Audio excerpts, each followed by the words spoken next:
How's it going, everybody? My name's Be the Bullet. Today we're going to be checking out a game called Foundation.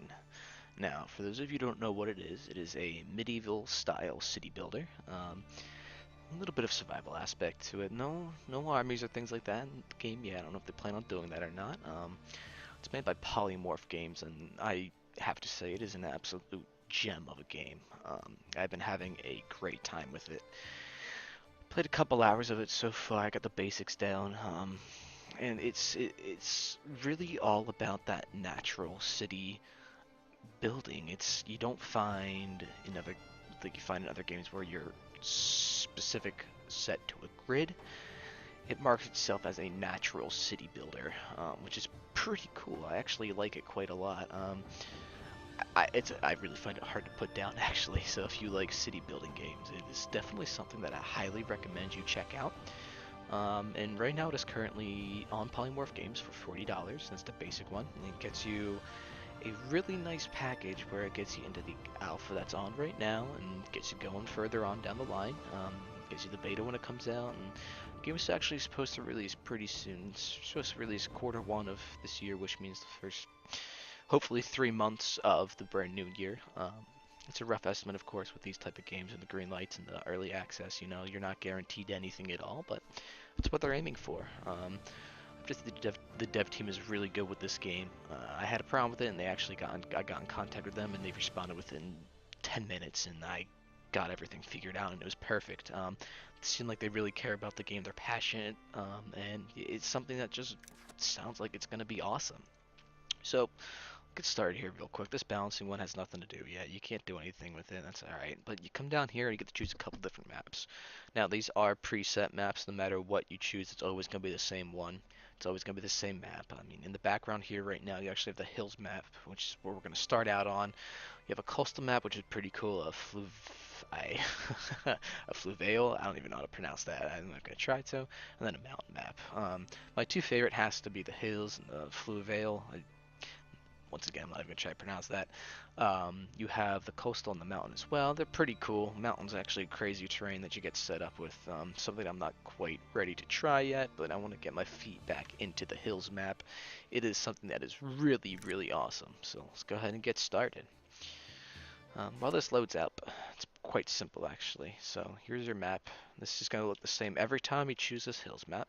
It's never going to be different, ever. It's always going to be this exact same map, and quite frankly, it doesn't need to be any different, honestly. You don't need these procedurally generated worlds or whatnot because it's their game. They want you to play the maps they create for you, and I'm excited for them to go ahead and pump out more maps because I've played it quite a bit and it's fun and I love it, but I'm looking for a little more variety.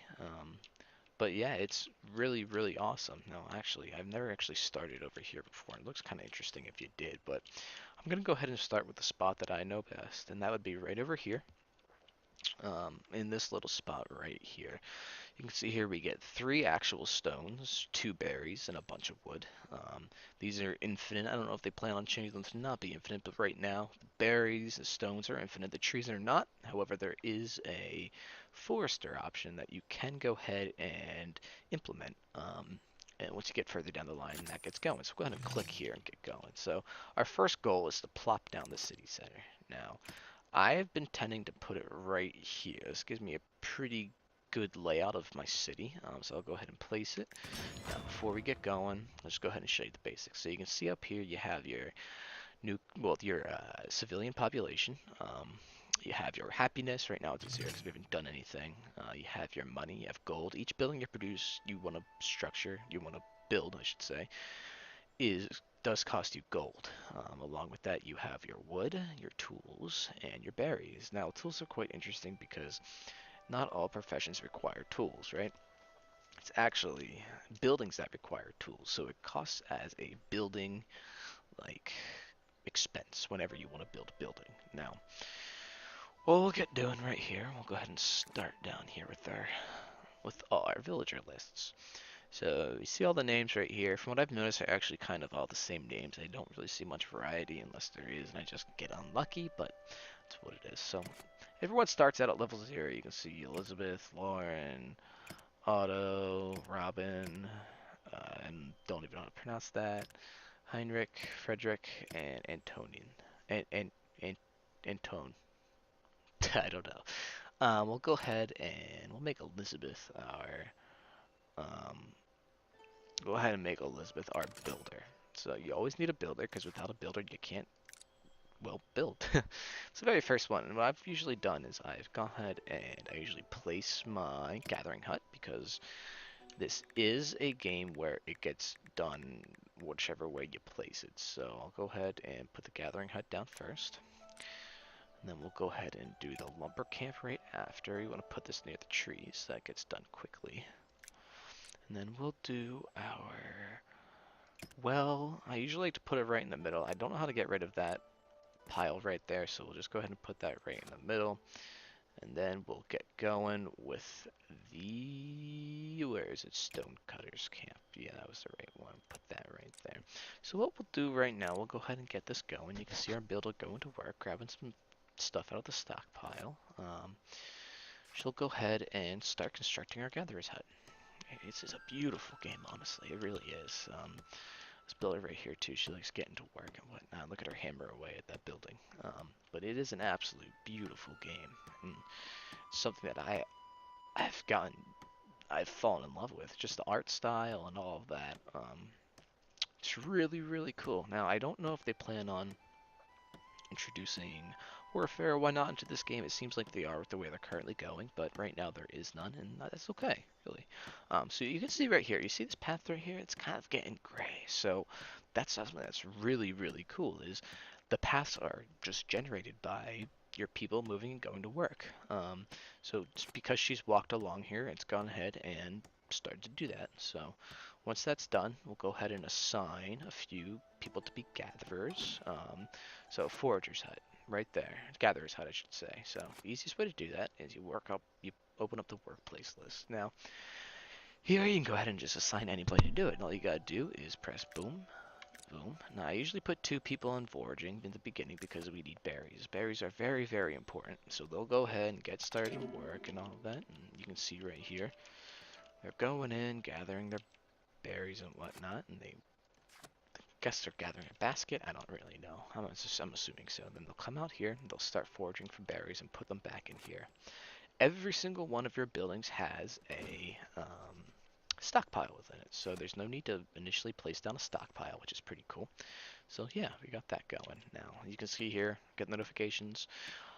Building camp was already construction. Now actually, before we get going, I just realized to gather these berries, you have to actually place extraction points. That's why they weren't going, so that's my fault. Totally forgot about that. We'll go ahead and place down some extraction for wood real quick before we assign our lumberjacks, our woodcutters. So the woodcutter will go ahead and give 2 here as well. Now what I'll do next, I'll put 2 on the stone, and then I will put 1 on the market. What market? Well, you'll see in a second. Market's kind of trivial to having a successful kingdom here. It starts everything out, and it's the best way to get going, really. So let's see. So as you can see, they're actually gathering now. I think the reason they were in there is because I forgot to put those extraction points. Now, if you don't have those extraction points down, they have no way of knowing where to harvest from. They will not harvest without extraction points, so it is incredibly important to make sure that you do that. So you can see here the lumberjacks, the woodcutters are already in here chopping down wood and coming over and placing it right here. You see we got 2 from that. We'll get 2 from this one as well. We got 4 wood already. That's pretty impressive. And I like how they go ahead and place those there. So here we got 6 there and all of that. She's going to go ahead and finish constructing that. And then I will go ahead and put down a market. So a food market. This is how your villagers get food. Now, something very, very important, because without this, your villagers will not get food, and your people will go hungry, and you will not make money.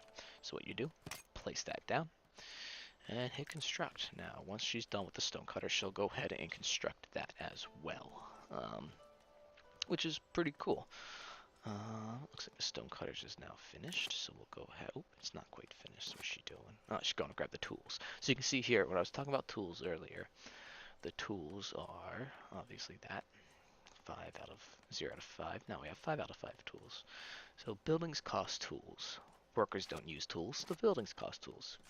interesting how they do that. I mean, I don't really mind it. It's kind of cool that they do it that way, really. I think it's quite intriguing, but yeah. So we have that. We have the village. I'll go ahead and let them build up real quick, and then we'll go ahead and assign some stone cutters. Oh, stone cutters are done. And we'll go ahead and assign one. I usually only do, actually I do two. We'll do 2 stone cutters, and then the next one we'll go ahead and assign the market once that's all done.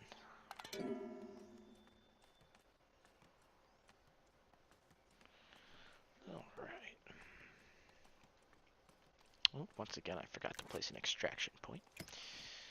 It's very key to make sure you remember to do that. It's one of the most important aspects of this game is having extraction points, because without those extraction points, they will simply not produce material.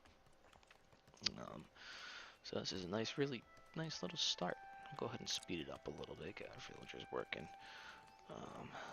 Get them working. And this should be done soon. Just gonna go ahead and grab the cloth. Yeah. Woolen cloth. That's what they're gonna go ahead and start doing. So it's coming along quite well. Now what we'll do next, once we get that going, we'll go ahead and assign a villager. Now we also have to make sure we click berries. So what this does, it assigns a random villager to make sure they start working on it. And just go and collect the berries from there, and they'll bring it on over and put the berries into the market. Now, it's actually quite an interesting path that he chose to take. I kind of wish he didn't, but that's okay. Looks like this path will just remain here for no reason. Oh, they chose another weird path. That's alright. The pathing sometimes can be quite interesting. I mean, as you can see, we have 3 paths going on. They kind of take, I'm guessing, the fastest route, which in this case for him would be that apparently. I don't know, but that's okay. Hey, we have new buildings. So because we have that well, we got new buildings unlocked. Ooh, and we got a message from the kingdom. The kingdom is recognizing your efforts in establishing your settlement. I am but your humble servant. So, what that did is it unlocked a bunch of new buildings. We have now a tailor's workshop, a sheep farm, a weaver hut, a wooden gate, and a sawmill, which I missed before. So, my next goal is to place the sawmill. The sawmill is probably the most important aspect of what comes next. So, without the sawmill, actually, you know what? I'm going to wait for the sawmill because I don't need it yet necessarily. Yeah, I'm gonna wait because I want the residential areas to go up here first. We'll go ahead and place these residential areas. So that will do is that will naturally start to build residences it sees fit, which is pretty cool. So you can see here, buildings are already started to be built. Now it's up to the builder at this point to go ahead and start constructing those buildings. Yeah. He's going. Now, getting 1, 2, and 3. Ooh, we got a 4th one coming up over there, which that's pretty cool. So, you can see here, this path here, these 2 have kind of been abandoned. I wish there was a way to get rid of those now that they've been abandoned, but there really isn't, sadly. So we're just going to have to deal with that for now. But you can see here, the ones that get used the most really turn into dirt paths, which is awesome, and it is so cool. Just kind of like a natural building progression and all of that, which is pretty awesome. We're getting actually close to the end here of the first video. I'm going to try to cap it at 15 minutes. Just for these first few to get going and all of that, so just give it a couple more minutes here.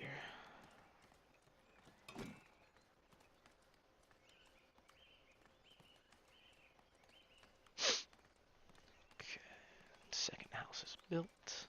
Now what I'm going to do, I'm going to hold off on the sawmill, and that's because I want to wait for this area to be chopped down. I'm going to rebuild another lumber camp, and I'm going to put the sawmill right across from the lumber camp up there. Then I also do want to get a warehouse built. Now,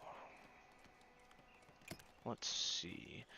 My thought is to put the warehouse here, but the other problem is I do also want to put a church here.